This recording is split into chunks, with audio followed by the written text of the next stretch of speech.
En 2015, donc, tu es classé numéro 1 du classement Choiseul et tu succèdes donc, à Emmanuel Macron. Donc, comment on réagit quand on est premier de ce classement si prestigieux? Truc de ouf. Truc de ouf. Truc de ouf. Mon invitée aujourd'hui est une femme de challenge. C'est à 23 ans seulement qu'elle est embauchée par Xavier Niel dans ce qui n'était alors qu'une petite société. Travailleuse acharnée et fan d'affaires brillante, elle participe au succès du groupe Iliad et à sa filiale Free jusqu'à en devenir un élément indispensable. En 2015, l'Institut Choiseul la classe en tête des 100 leaders économiques de demain, succédant ainsi à Emmanuel Macron. Elle est aujourd'hui l'une des femmes les plus influentes de sa génération. Elle nous fait l'immense honneur d'être avec nous dans le Tech Show. Angélique Gérard est notre invitée.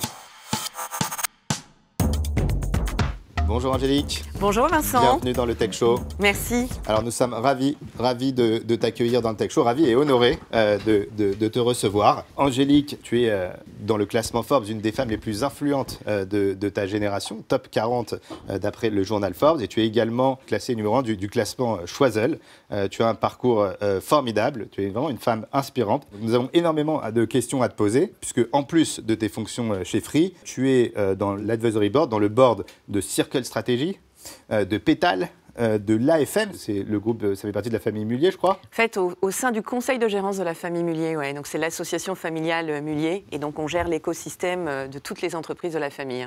Et aussi de Big Ben Interactive. Et en plus de ça, tu es auteur de plusieurs ouvrages, dont le dernier est L'expérience client, une histoire d'émotion. Donc c'est ton nouveau livre, donc tu vas nous parler. Et en fait, je ne vais pas tout citer parce que ton parcours est vraiment impressionnant. Comment on fait pour avoir autant de fonctions, pour gérer autant de projets en même temps? Et en plus de ça, je crois que tu es maman de 2 enfants. De 3. De 3 enfants. De 3 enfants, mais j'en ai fait 3. Les enquêteurs n'ont pas eu les bonnes infos là. Écoute, c'est peut-être parce que j'en ai fait 3 en 3 ans et demi et que voilà, du coup 2, ça allait trop vite. C'était peut-être un petit peu plus logique. Comment on fait alors pour gérer voilà, autant de projets en même temps, donc board de 4 sociétés, entrepreneurs et en même temps ce poste au top management d'une des plus belles pépites françaises? Bah écoute, je crois que c'est avant tout beaucoup de travail, beaucoup d'organisation, puis c'est de la passion. Je me pose pas trop de questions en fait quand je me dis que ça a du sens, que le sujet me passionne, je rentre dedans et j'y vais. Alors, j'ai dit tout à l'heure rapidement, en 2015, donc, tu es classé numéro 1 du classement Choiseul, qui est un classement très prestigieux et qui détermine les leaders économiques de demain.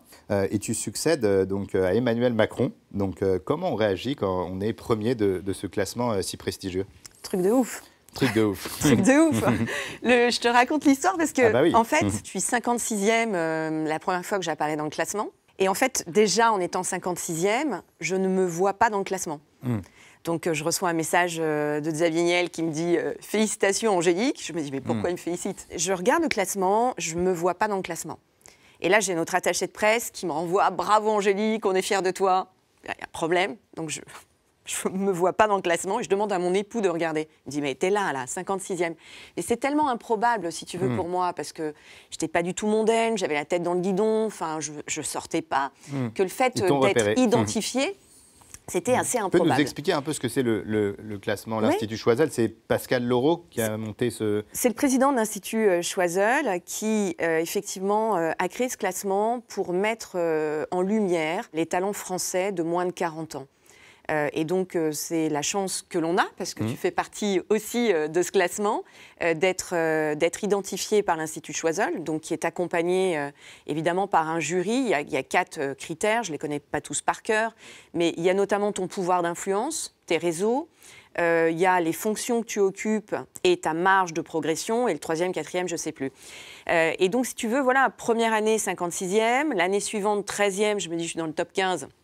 Et je suis ravie parce que je suis aussi dans le top 15 du Tech Show, parce que c'est ta 15e émission. Exactement. C'est moins prestigieux que l'Institut Choiseul, mais mais c'est classe quand même, c'est sympa. Et donc, et puis si tu veux, je me dis, effectivement, c'est incroyable. Je ne connaissais pas Pascal à cette époque. Et je finis première du classement. Là, à nouveau, je me dis, c'est le classement féminin. Et en fait, non. En fait, pas du tout. C'est classement mixte. Et s'il y a bien une année où il fallait être premier ou première, même si c'est juste prestigieux d'être à la tête du classement... C'était celle après Emmanuel Macron. Il avait été en fait premier 2 fois de suite. Donc ça, c'était en 2015. Ça fait combien d'années que tu travailles chez Free ?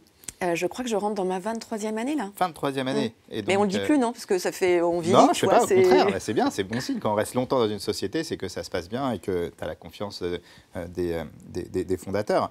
Donc, tu as été longtemps directrice de la relation abonnée. Et en 2022, tu quittes ce poste pour devenir conseillère spéciale auprès de la direction, c'est-à-dire auprès de Xavier Niel. Oui, et du groupe Iliad en règle générale. En quoi consiste alors ce poste de conseillère spéciale auprès de la direction de Free? Alors, je suis en fait sur tous les aspects de stratégie digitale, donc sur nos géographies actuelles et puis sur ce qu'on peut regarder. Donc, c'est plutôt une mission très transverse. En plus de tout ça, tu es une business angel très active. Donc, on a appris que tu avais investi dans pas mal de startups. J'ai vu que tu étais dans les éclaireuses, c'est ça? Ouais, les éclaireuses, mais je crois qu'il y a eu un deal, j'ai entendu dire qu'ils ont été rachetés il y a une semaine, je crois. Absolument, donc c'est un... merci, ouais, je fais des exits. Écoute, je m'en sors pas trop mal, en fait, depuis le départ. Bah oui, parce que j'ai vu dans ton portefeuille, il y a Simplifield aussi, deuxième. J'ai fait Simplifield. Si je regarde ton portefeuille de start-up, tu as fait 2 exits cette année quand même. Ouais, il y a Popking aussi, qui a été racheté par cette année, alors. Non, pas cette année. Ah, non. Pas cette année, mais effectivement, j'ai fait pas mal d'exits où j'ai fait x2, x3 minimum. Est-ce que c'est important pour toi d'aider les entrepreneurs? Est-ce que c'est ça la mission d'un business angel? Le premier réflexe, quand j'ai investi dans la première boîte, c'était purement égoïste. J'allais chercher une oxygénation intellectuelle. Et je suis allée sur un secteur qui n'était absolument pas le mien, c'était de la galvanoplastie. D'accord. Donc, tu vois, le truc, c'était très chimique, donc j'y connaissais rien. Et donc, j'allais chercher quelque chose que je ne connaissais pas pour m'aérer, en fait, m'oxygéner. Et puis après, je me suis dit, c'est quand même sympa. Et oui, et puis on peut défiscaliser. OK, donc il faut regarder le point. Donc tu vois, de façon très honnête, c'est comme ça que je suis arrivée dans les investissements. Et après, je me suis prise au jeu de me dire, mais ouais, c'est hyper chouette en fait. Ça a du sens de participer à l'écosystème entrepreneurial français, d'aider des jeunes talents, eux aussi, à éclore. Après, je fais assez peu de coaching. Donc, si on m'appelle parce que... Tu es dispo pour tes entrepreneurs? Je suis dispo. Un petit déj, un verre. Mais voilà, généralement, je ne prends jamais de position dans les boards, dans les sociétés dans lesquelles j'ai investi. Mais voilà, c'est on demand.